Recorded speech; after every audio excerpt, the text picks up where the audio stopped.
Stuck महसूस कर रहे हैं, खुद को ड्रेन महसूस कर रहे हैं। पूर्णिमा अमावस में आपकी एनर्जी बहुत ड्रेन हो जाती है। आपको समझ नहीं आता कि आपकी लाइफ में चल क्या रहा है, कैसे इससे बाहर निकले।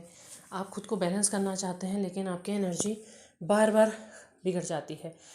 आप अपनी फैमिली लाइफ में ध्यान देना चाहते हैं लेकिन फैमिली पर भी ध्यान नहीं दे पाते, अपने करियर पर भी ध्यान नहीं दे पाते हैं, अपने दूसरी ग्रोथ पर भी ध्यान नहीं दे पा रहे हैं। आप घूम फिर करके आपका ध्यान सिर्फ और सिर्फ आपके डिवाइन मैस्कुलाइन पर चला जाता है। तो इसके लिए आपको एक चीज़ जानने की ज़रूरत है, और ये अगर तरीका आप अपनाते हैं तो आपको अपनी लाइफ में 100% ग्रोथ मिलेगी और आप इस एनर्जी से बाहर भी निकल पाएंगे। तो इसके लिए सबसे पहले चैनल के साथ अपनी एनर्जी कनेक्ट करें, लाइक शेयर सब्सक्राइब करें, फिर आगे बढ़ें और देखें कि उसकी पॉजिटिविटी आपकी लाइफ में कितनी आती है।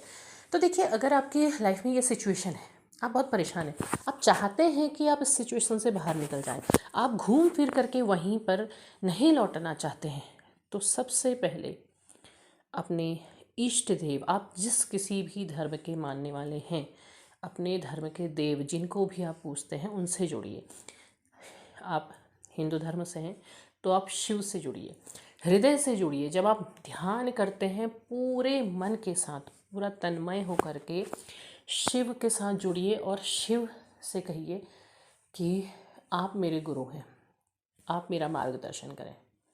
आप उनको हृदय से अगर पुकारेंगे, हृदय से उनके साथ जुड़ेंगे तो वो ज़रूर आपके साथ जुड़ते हैं, वो आपका साथ देते हैं। लेकिन उनसे जुड़ने के लिए आपको ये बात ज़रूर जाननी होगी कि जब वो आपके गुरु बनेंगे तो वो आपको आपकी लाइफ से जुड़े हुए बहुत सारे कष्ट देंगे। उनकी शुरुआत का जो दौर होगा, आपको वो कष्ट महसूस करना पड़ेगा। अगर आप अपने सेपरेशन के फेज़ में हैं या फिर अभी अभी आप लोग सेपरेट हुए हैं, जो भी आपकी सिचुएशन है, वहाँ पर वो ट्रॉमाज आपके सामने आएंगे, बार बार आएंगे, लेकिन वो संभालेंगे भी, वो हाथ भी पकड़ेंगे, क्योंकि उन्होंने हाथ पकड़ा है तो फिर वो छोड़ते नहीं हैं।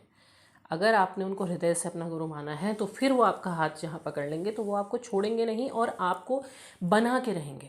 आपकी लाइफ में चेंजेस आने लग जाएंगे। आप ट्रॉमा भी झेल रहे हो, आप परेशान भी हो रहे हो, लेकिन आपकी लाइफ चेंज हो रही है, आप अपनी लाइफ में ग्रोथ कर रहे हो। लेकिन पूरे समर्पण के साथ आपको जोड़ना होगा, वो समर्पण आपको उन्हें देना होगा।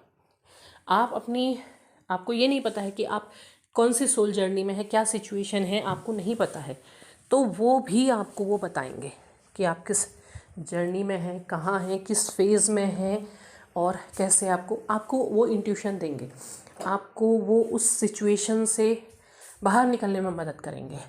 लेकिन आपको उनसे जुड़ना होगा। जब आप अपने सारे अच्छे बुरे कर्मों की, इस जन्म के, पिछले जन्म के, हर जन्म की पूरे कर्मों की पोटली उनके चरणों में रख देते हैं तो वो आपके साथ खड़े हो जाते हैं, आपका वो मार्गदर्शन करते हैं, आपको वो मार्ग देते हैं। क्योंकि शिव कौन है? अनादि है, प्रकृति में, हर सांस में, हर चीज़ में विद्यमान है। तो वो आपके साथ आते हैं, आपको मार्ग दिखाते हैं। और गुरु हैं तो गुरु आपका मार्गदर्शन बहुत अच्छा करता है। गुरु से बेहतर मार्गदर्शन कोई नहीं करता है।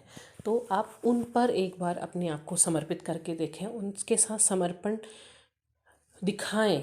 आप अगर मान लिया कि आपको कोई मैनिफेस्टेशन आपकी है जो पूरी नहीं हो रही है, जिसको आप पूरा करना चाहते हैं, तो वो समर्पित कर दीजिए। और एक बार समर्पित कर दी तो फिर बार बार जा करके वो पोटली आपने खोल के देखनी नहीं है। बार बार आपने जा करके ये नहीं सोचना कि अच्छा हाँ मेरी मैनिफेस्टेशन तो पूरी नहीं हुई, क्या वो हुआ, उन्होंने देखा नहीं, वो तो मेरी तरफ शायद देख ही नहीं रहे। ये चीज़ें कुछ नहीं करनी है। आपने समर्पण कर दिया, आपने अपने सारे भाव, अपने सारे कर्म उन पर न्योछावर कर दिए, तो वो जब समय आएगा, जैसे आएगा, वो आपके सामने वो चीज़ें लेकर के आएंगे। जो सबसे बेहतर चीज़ आपकी लाइफ में आनी होगी वो आपकी लाइफ में आएगी, और जिस चीज़ को आपकी लाइफ से जाना होगा, जो टॉक्सिसिटी को आपकी लाइफ से जाना होगा, तो वो जाएगी ही जाएगी। वो आपने उनके ऊपर छोड़ देनी है। आपने उनसे कहना है कि भोलेनाथ, मेरे जो भी अच्छे बुरे कर्म रहे, जो कुछ भी मैंने किया, वो सब आपके चरणों में समर्पित है।